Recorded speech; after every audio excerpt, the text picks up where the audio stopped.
பொள்ளாச்சி பாலியல் வழக்கில் இன்று தீர்ப்பு வெளியாக இருக்கிறது. கிட்டத்தட்ட 6 ஆண்டு கழித்து விசாரணைகள் எல்லாம் முடிந்து இன்னைக்கு வழக்கு இறுதி நிலையை எட்டியிருக்கிறது.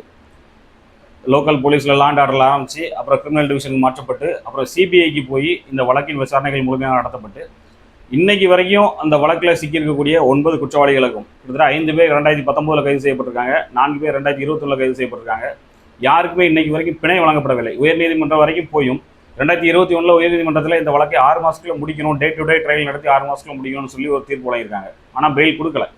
இந்த வழக்கின் முக்கியத்துவத்தை கருத்தில் கொண்டு இதுக்கு பின்னால் மிகப்பெரிய வெற்றி யாருக்கு இருக்கு அப்படின்னா ஊடகங்களுக்கும் சமூக அமைப்புகளுக்கும், இந்த வழக்கு தொடர்பாக இந்த பிரச்சனை தொடர்பாக வெளியில் எடுத்து வந்து பேசிய சமூக அமைப்புகளுக்கும் இதில் மிகப்பெரிய ஒரு பங்கு இருக்கு. இன்று இந்த வழக்கின் தீர்ப்பு கண்டிப்பாக இந்த தீர்ப்பில் குற்றவாளிகளுக்கு ஒரு நல்ல தண்டனை கொடுக்கக்கூடிய ஒரு தீர்ப்பாக தான் இந்த தீர்ப்பு இருக்குங்கிறத மாதிரியான எதிர்பார்க்கப்படுகிறது. ஏன்னா வழக்குகளில் இருக்கக்கூடிய அந்த சாட்சிகள்லாம் ரொம்ப ஸ்ட்ராங்காக இருக்குது. எவிடன்சஸ் நிறைய எவிடன்சஸ் ப்ரொடியூஸ் பண்ணியிருக்காங்க.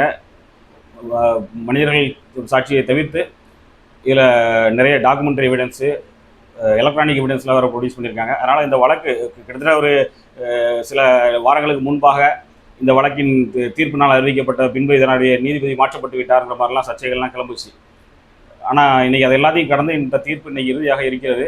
இந்த வழக்கில் வழங்கக்கூடிய தீர்ப்பு, ஏன்னா இது சினிமாவில் நடக்கிற மாதிரியான ஒரு சம்பவம் நடந்திருக்கு. ரொம்ப ஒரு மோசமான நிலையில் யார் கேட்ட போகிற அந்த அதிகார வர்க்கத்தின் பணம் இதெல்லாம் கொழுத்து போய் பண்ண ஒரு திமிர்த்தனமான ஒரு விஷயமா தான் இது இருக்குது. அரசியல் சப்போர்ட் எல்லாத்தையும் வச்சு இந்த வழக்கின் தீர்ப்பு தமிழ்நாட்டில் ஒரு முக்கியமான தீர்ப்பாக தான் இருக்கும். இந்த வழக்கோடு சேர்த்து தமிழ்நாட்டில் கல்வி நிலையங்களில் நடந்த நிறைய பாலியல் குற்றச்சாட்டு வழக்குகள், பாலியல் அப்யூஸ், செக்ஷுவல் அப்யூஸ் வழக்குகள் நிலுவையில் இருக்குது.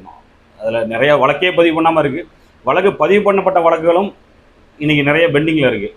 இந்த வழக்குகளையும் விரைந்து முடிப்பது, இந்த பொள்ளாச்சி வழக்கு விரைந்து முடிக்கப்படுவதற்கு காரணமே இப்போ சமீபத்தில் ஏற்பட்ட அந்த அழுத்தங்கள் தான். அண்ணா பல்கலைக்கழக விவகாரத்தில் வந்து பாலியல் குற்றச்சாட்டு விவகாரம் வந்து பெருசாகப்பட்ட போது, அது மக்கள் மத்தியில் பெரிய விவாதமான போது நிறைய எதிர்கட்சிகளும் சீமான் உட்பட்ட அரசியல் கட்சி தலைவர்களும் இதை பேசினாங்க.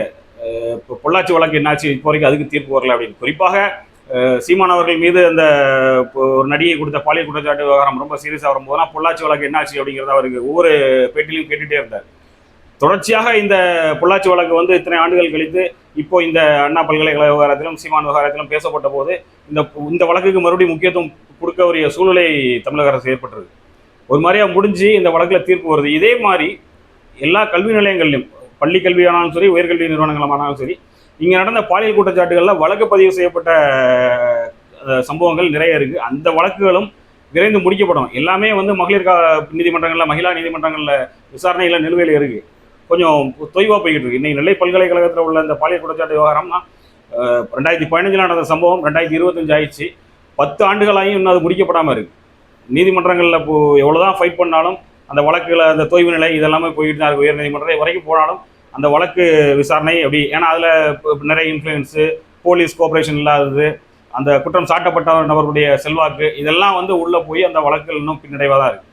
அதனால் ஒட்டுமொத்தமாக இந்த மனோரஞ்சனா பல்கலைக்கழகம் மட்டும் இல்லாமல் தமிழ்நாட்டில் உயர்கல்வி நிறுவனங்கள், கல்வித்துறையில் நடந்த இந்த பாலியல் குற்றச்சாட்டு, அதில் பதிவு செய்யப்பட்ட வழக்குகள் விசாரணைகள் எல்லாமே விரைந்து முடிக்கப்பட வேண்டும். தமிழக அரசு இந்த வழக்குகள் எல்லாம் விரைந்து முடிப்பதற்கு, அடுத்த வருஷம் தேர்தல் வருது, அதுக்கு முன்னால் மக்களுக்கு இங்கே பாதுகாப்பு வேணும். குறிப்பாக பெண் குழந்தைகளுக்கு, பள்ளிக்கும் கல்லூரிக்கும் செல்லக்கூடிய பெண் குழந்தைகளுக்கு பாதுகாப்பு இருக்கணும். அதை தமிழக அரசு உறுதிப்படுத்தணும். இந்த வழக்கு முடிக்கப்பட்டது போல முடியுது இன்னைக்கு. இதே மாதிரி எல்லா வழக்குகளும் விரைவுபடுத்தப்பட்டு முடிக்கணும். முடிச்சாதான் இந்த இனி வந்து இன்னைக்கு வந்து நிறைய குற்றச்சாட்டுகள், இந்த சிக்கல்கள் வந்து பல்கலைக்கழகங்களையும் கல்லூரிகளையும் ஏன் நடக்கு அப்படின்னா, பெரிய நடவடிக்கைகள் ஒன்றும் எடுக்கப்படுறதில்லை. காவல்துறையுமே அதுக்கு பெருசாக ஒன்றும் ரியாக்ட்லாம் பண்ணுறதில்லை. அந்த குற்றம் செய்தவர்களுக்கு ஆதரவாக தான் நிர்வாகமும் இந்த அரசு நிறுவனங்களும் இருந்துகிட்டு இருக்கு. அதனால தான் அவங்க தைரியமாக தொடர்ந்து பண்ணிக்கிட்டே இருக்காங்க. கடந்த ஒரு 3-4 மாதங்கள்லாம் நிறைய பாலியல் குற்றச்சாட்டு சம்பவங்கள் உயர்கல்வியிலையும் பள்ளிக்கல்வியிலையும் வந்துகிட்டே இருந்துச்சு தொடர்ச்சியாக. அது ஒரு சீசனாகவே போச்சு ஒரு 2 மாதத்துக்கு முன்னாடி. இது தடுக்கப்படணும் அப்படின்னா தண்டனைகள் விரைவாக வழங்கப்படணும். வழக்குகள் விரைவாக விசாரித்து முடிக்கப்பட்டு தண்டனைகள் வழங்கப்படணும். அதற்கான முயற்சியை, நிலுவையில் இருக்கக்கூடிய வழக்குகளை விரைந்து முடிப்பதற்கான முயற்சிகளை தமிழக அரசு துரிதப்படுத்தணும். அரசு நினைச்சா அதை பண்ண முடியும். துரிதப்படுத்தினா இதில் ஒரு நல்ல பேர் அரசு கிடைக்க வாய்ப்பு இருக்கும்.